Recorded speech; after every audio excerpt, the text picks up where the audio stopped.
go, a chance to win the Daytona 500. Here comes Michael on the inside of Robert Presley. Michael led from lap 4 to lap 23, has not been at the point since. He's not there yet either, but he's getting there. Certainly looks like he's rolling right now.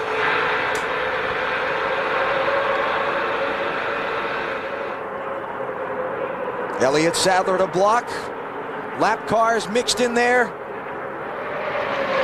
Now the 3 wide going in the corners. Elliott goes by Ricky Craven on the outside. Oh, he's got the lead. Kurt Busch with a look under Sterling Marlin. The 23-year-old from Las Vegas is going to lead the Daytona 500 at the stripe. Clear high, clear all around. You're clear, clear, clear. Yes, sir. Clear, clear, clear. Isn't it just Jeff Gordon a little bit ago saying the wild man, talking about Kurt Busch? Yeah, and there's no patience like we talked about. There's a guy that has a good race car, and you could see in the last couple laps, kept looking down and around and got Elliott Sadler to go with him. Matt Yoakum. Well, Al, if you recall back following the season finale at New Hampshire, the biggest shock in the offseason was when owner Jack Roush decided to swap the crews on the 6 and the 97. Veteran Jimmy Finnick came over to become the crew chief for Kurt Busch. He told me his biggest agenda for this year in the first 4 races was just to finish. Dig Kurt out of that huge 31st and calling the points that he got himself into last year. He's also trying to keep him calm. He's a little bit antsy earlier on. One thing, though, Mark Martin did not want this car, which was not completed when Jimmy was going to the 97, so Jimmy brought it with him. He says he's got a few things on there he was trying for this year. It's brand new, and they hope to make that debut. An auspicious one to take it to victory lane. Remember, this 97 team has never won a Winston Cup race. We talked at the top of our broadcast on the pre-race show and a couple of other times during the day, youth versus experience. Kurt Busch in the 97 in his second 500 start. Elliott Sadler in the 21 in his fourth. And the defending 500 winner, Michael Waltrip, is working on him. Waltrip, bobbing and weaving. Got the nose to the outside of Sadler for second. Watch that 15. And Walter, you talked about at the very beginning of the show about give and take, and they would give and take early. Right now, there is no give. It's all take. 3 deep in the pack. Tight racing. These guys are trying to get everything they can out because they got to be in a position to win this race. You've got to be in that top 4 or 5 cars when it gets down to the end of this race. That's where everybody's trying to be right now. Jeff Gordon in the middle, 3 wide, trying to work his way back to the front. Jeff Burton there with him, 99 car. Here comes Mark Martin in the 6. Robbie Gordon, the black and orange car. Almost squeezed up in front of Gordon where there wasn't room. Your hand, 35 to go. Dale Jarrett, 3 times a 500 winner. He's on the move late. Now this is, we'll see what happens, BP, but I think this is where the experienced guys hook up. Guys like Jeff Gordon and Jarrett and Mark Martin, Sterling Marlin, they're used to running with each other. I think they'll start finding each other. On the other hand, the other guys will line up. Jarrett trying to pick up a draft from behind. The 30 car is Jeff Green.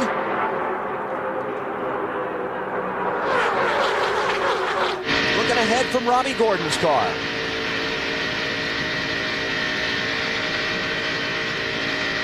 Bump, bump.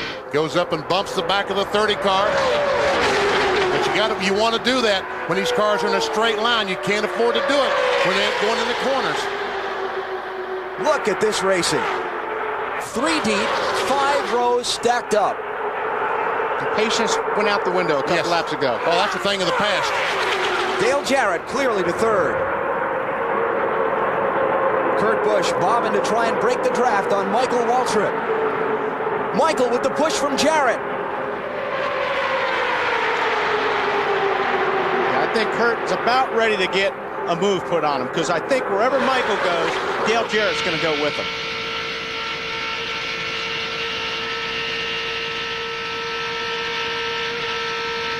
Kurt Busch is getting set up, isn't he? Yeah, I think he is. You said it a minute ago, Wally. The older guys are going to work together. You've got Michael Waltrip and Dale Jarrett. Many years experience at this racetrack. Lined up behind Kurt Busch in his second Daytona 500. And you know Jeff Gordon's going to go where Michael goes, where Dale Jarrett goes, and where Elliott Sadler goes, because he wants to get by that car of Kurt Busch as well. He also wants to stay with the Chevys. That's something they've been talking about on the radio. Gordon definitely wants the Chevys to try and hook up together. That would be Michael Waltrip in a Chevy, Gordon, and then behind them, Jeff Green and Robbie Gordon. But even though it looks like Michael's setting up Kurt Busch, yet no pass for the lead. Here comes Elliott Sadler with a push from Jeff Gordon. Dale Jarrett getting shuffled back. And Jarrett said, man, how did this happen? That was not part of the equation. Mark Martin.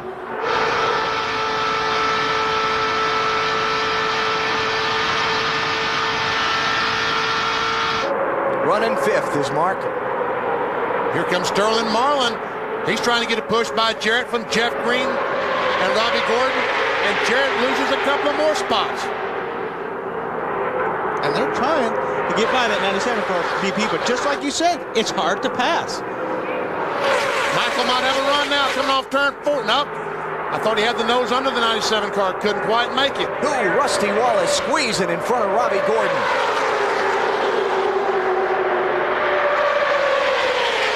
Last lap. Oh, no, Rusty, careful now. We saw what happened when you blocked going down to turn 1. I think that was Jeff Gordon's radio. Said they're racing like it's the last lap.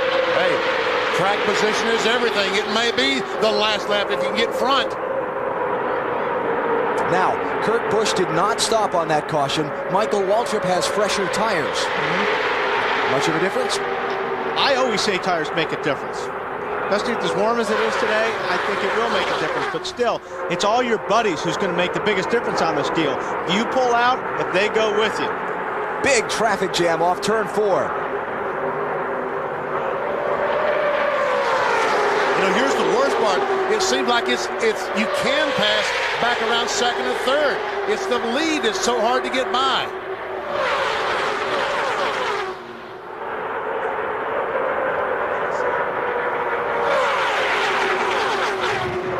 Michael's trying everything he can. And here comes Sterling. Oh, contact! Jeff Green goes up, almost gets in the wall on the backstretch. As Kenny Schrader said, that's a stupid place to wreck in the middle of the backstretch. Nice the road's save. straight. Nice save by Jeff Green. Jimmy Johnson, the pole sitter. Still on the lead lap, 12th spot.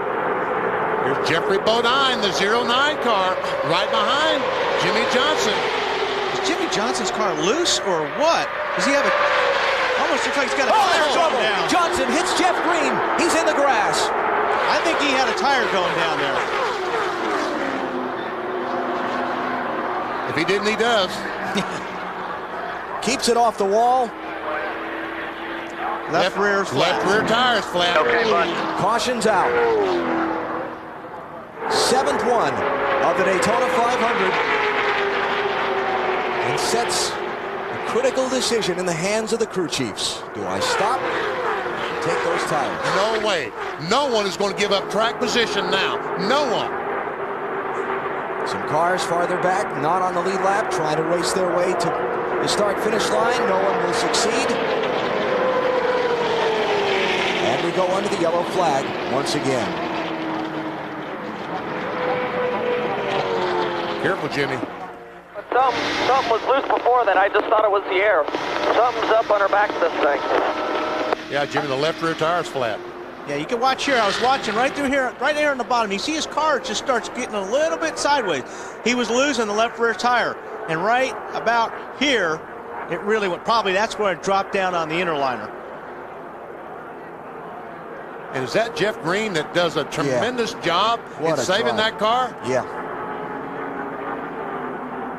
Oh, Johnson goes up and turns the Jeff Green car sideways, and somehow Jeff Green keeps it under control. Nice save by Jeff. That was his second save in a lap, right? Yeah. Yes. On board with Jimmy Johnson and Lowe's car. Listen.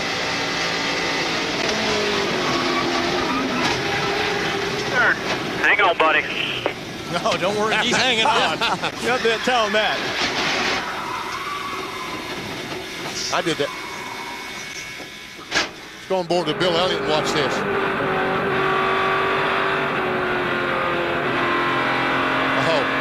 Right now, Bill Elliott is saying that Jeff Green is the greatest race car driver in the world for saving that thing. He didn't come up in front of him. Might have just seen our move of the race. 2 of them from Jeff Green. Should have crashed twice. All right, will anybody come? BP says no. Wally says no. On the way. Rusty Michael Walsh. Waltrip. Michael Waltrip, the second place car, comes in. Wow. Elliott Sadler comes in. Most of the cars came in, Marty. Well, Michael Waltrip was tight, so they wanted 4 tires. Slugger Lavius Crucci said, I think 4 tires will win the race. They'll take a rounded wedge out of the left side. They were also going to put some tape on the grill because he's only running 200 degrees on the racetrack. This is a gamble because a lot of cars stayed out. Dave Burns. The 21 car of Elliott Sadler came in. He had trouble when part of the valence on the front of the car, the air hose got caught on it coming around. He ripped it through, and he finally got out of here. But Elliott wanted tires. They did not change the cars. Matt?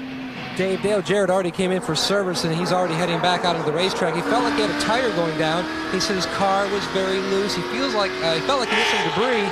The crew did make a wedge adjustment on the 88 car.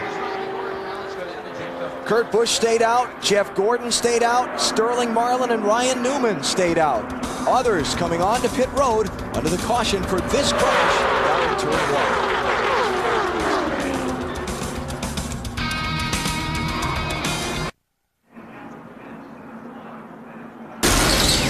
Here's our Pepsi race recap. What's happened so far in the Daytona 500? Just 2 laps in, one of the favorites to win, Tony Stewart. Engine broken, day done. And then Dale Earnhardt loses the right front tire. He gets back on the racetrack, was involved in a crash later. This is Brett Bodine, lap 101, just at the halfway point of the race, getting tagged and spun. He gets away with it okay.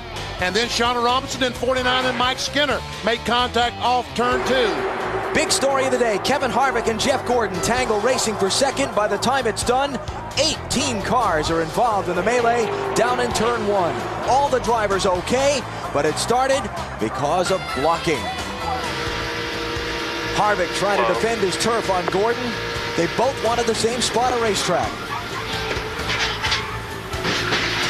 Cleanup continues here at Daytona. We'll come back for the restart in a minute.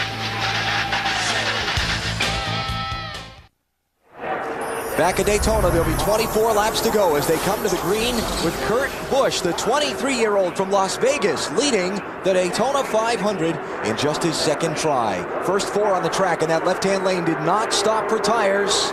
How long will Kurt Busch be in the lead is the question. Jeff Gordon and Sterling Marlin are the 2 right behind him. Now Jeff Gordon's laying back. He's trying to get him a run off that second corner with a push from Sterling Marlin. Oh, and Jarrett almost... Robert Preston has the rear wheels off the ground, just like you talked about earlier. BP had it all over him. That was Preston in the white car behind Ricky Craven, making some contact. Here comes Jeff Gordon trying to get by Craven. He's got a push from Sterling Marlin. Kurt Busch to block. Gordon going to get shuffled by Marlin. No, that was the lap car of Craven. Jeff Burton sticks his